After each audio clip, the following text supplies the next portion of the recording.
Aquí comienza el fiscal, la fiscalía. Tú pues que enseñas a otro, ¿no te enseñas a ti mismo? ¡Pum! Primer misil. Miren, este es un pecado muy común. El decir a otros lo que deben hacer y con insistencia, cuando nosotros mismos vivimos por estándares muy inferiores. Eso fue lo que el Señor Jesucristo señaló de los escribas y fariseos en su famoso discurso de Mateo 23. ¿Recuerdan lo que les dice el Señor? En la cátedra de Moisés se sientan los escribas y los fariseos. Así que todo lo que os digan que guardéis, guardadlo y hacedlo. Ellos enseñan la sana doctrina. Son ortodoxos en su enseñanza. Mas no hagáis conforme a sus obras, porque dicen y no hacen. Porque atan cargas pesadas y difíciles de llevar y las ponen sobre los hombros de los hombres, pero ellos ni con un dedo quieren moverlas. ¿Ven el problema? En otras palabras, ellos enseñan la doctrina correcta, pero son unos hipócritas, porque no ponen en práctica las mismas cosas que ellos le dicen a otros que deben hacer. Hoy es el Día de los Padres. Lo siento, padres, pero déjenme decirles algo. Yo creo que los padres somos muy vulnerables a caer en ese pecado cuando instruimos a nuestros hijos. De verdad, piensa en todo lo que tú le demandas a tus hijos. Que obedezcan a la primera voz. ¿No es así? No, que me obedezcas, que me hagas caso. Sobre todo, que me honres porque soy tu papá. Y muy bien, los hijos deben aprender a obedecer, los hijos deben aprender a honrar a sus padres. Ahora yo te pregunto, y es una pregunta que me hago yo mismo también, es un autoexamen para todos. ¿Tenemos nosotros los padres esa misma diligencia para obedecer y honrar a nuestro Padre Celestial? Es muy fácil decirle a los hijos: haz esto, haz aquello. ¿Qué tan serio nosotros tomamos la lectura regular de la Biblia para aplicar en nuestras vidas las cosas que leemos en su palabra? O sea, hay dos preguntas aquí.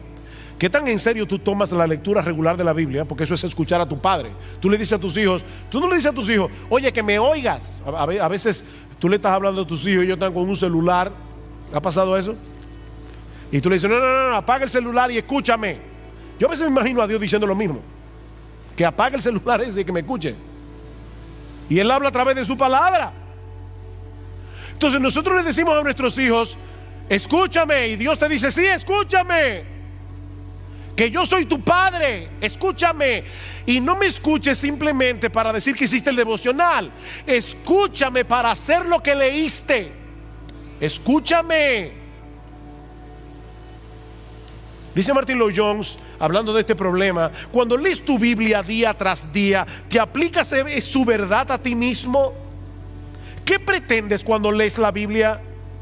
¿Solo tener conocimiento de ella para después mostrar a los demás lo mucho que sabes y para tener argumentos para discutir? ¿O realmente quieres aplicar su verdad a ti mismo? Y ahora dice Martin Lloyd-Jones: mientras leas, háblate a ti mismo y dile a tu alma: esto es para mí. Permite que la Escritura te examine. Si no lo haces, puede ser muy peligroso. Me llamó la atención esto último que dice Lloyd-Jones. En un sentido, mientras más conoces de la Biblia, más peligro corres si no te la aplicas a ti mismo. ¿Se dan cuenta que ese problema no era solo de los judíos? Antes de que intentemos aplicar la Biblia a otros, debemos comenzar con nosotros mismos. Pero estos judíos, en su hipocresía, se contentaban con tener la ley, enseñársela a los demás, aunque ellos mismos la desobedecían. Y Pablo da 3 ejemplos de esto. Versículo 21. Tú que predicas que no se debe robar, ¿robas? Usted ve, pastor, ahí sí yo me siento libre. Robar. Miren, hay que ser muy sinvergüenza para uno decir claramente que está a favor del robo. Todo el mundo pretende ser una persona honrada. Y yo creo que es una de las cosas que la gente más dice. Yo soy una persona honrada. Pero déjame decirte que hay muchas formas de robar. No declarar todos nuestros ingresos a la hora de pagar los impuestos es un robo. Es un robo al gobierno. Pastor, pero ellos son unos ladrones a veces y eso no es problema tuyo. La Biblia dice: pagad a todos lo que debéis. Al que honra, honra. Al que impuesto, impuesto. Tú robas cuando tú te coges la hora del almuerzo y la extiendes más allá de lo que debes. Le estás robando a tu empleador porque él te está pagando para que tú hagas un trabajo. Y mucho menos si te pones a ver en Facebook cuando deberías estar trabajando. Tú estás robando. Cuando tú sobrevaloras el precio de una propiedad al momento de venderle, eso es robar. Cuando tú no ofrendas lo que tú deberías ofrendar de acuerdo a tus ingresos, tú le estás robando a Dios. Hay muchas formas de robar. Y eso por solo citar algunos ejemplos. ¿De verdad tú eres tan honrado como creías? Versículo 22. ¿Tú qué dices que no se debe adulterar? ¿Adulteras? Uy, ahí sí metió el cuchillo hondo. Todos nosotros sabemos que la Biblia prohíbe las relaciones extramaritales. Y quizás hay muchos aquí que puedan decir: mira, yo siempre he sido fiel a mi esposa, a mi esposo. Pero una de las cosas que el Señor nos hace ver en el Sermón del Monte es que ese mandamiento también es violentado cuando nosotros miramos a una mujer que no es la nuestra con ojo de lascivia y de codicia. Mateo 5:28. Cualquiera que mira a una mujer que no es la tuya para codiciarla, ya adulteró con ella en su corazón. Y en aquellos días no tenían que lidiar con la epidemia pornográfica con la que nosotros tenemos que bregar en el día de hoy. Casi cualquier persona tiene al alcance de su mano muchas maneras de cometer adulterio cibernético. Viendo en el internet, en el celular, lo que no debe ver, sin que nadie, excepto Dios, se dé cuenta.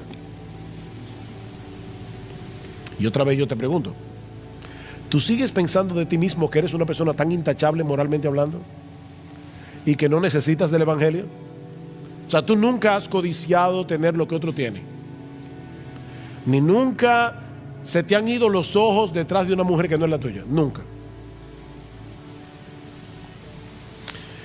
El tercer ejemplo que usa Pablo en el versículo 22 es un poco complicado, es más difícil de entender. Dice: ¿tú que abominas de los ídolos saqueas templos? Los judíos en el Antiguo Testamento tenían muchos problemas con la idolatría hasta que Dios los envió cautivos a Babilonia. A partir de ese momento, cuando los judíos salieron de Babilonia, salieron hastiados de los ídolos y nunca más tuvieron problemas con la idolatría en un sentido literal. Ellos abominaban a los ídolos, ellos se burlaban de los gentiles que adoraban estatuas, que adoraban pedazos de madera como si fueran dioses. Fíjense que Jesús nunca acusó a los fariseos ni a los judíos de su tiempo de ser idólatras. Pero al mismo tiempo hay documentos de la época que revelan que los judíos no eran tan estrictos a la hora de utilizar los metales preciosos provenientes de templos paganos que habían sido saqueados. Y ellos decían: bueno, un ídolo no es nada en el mundo. Qué bueno que se libraron de adorar esas estatuas, ahora me la están vendiendo a mí.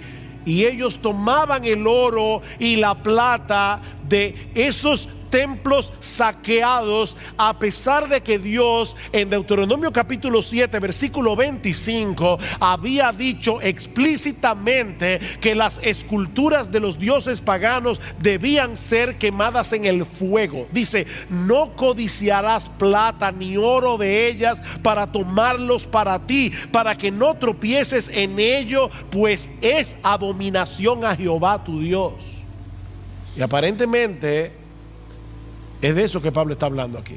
Digo aparentemente, yo no quiero ser dogmático, pero es la interpretación que más parece tener sentido. El punto es, mis hermanos, que de una forma o de otra, estos judíos de los que Pablo está hablando en este pasaje se gloriaban de tener en sus manos la ley de Dios, de ser circuncidados, como veremos la semana que viene, de todos los privilegios que tenían por el hecho de ser el pueblo al que Dios había revelado su voluntad, pero no obedecían.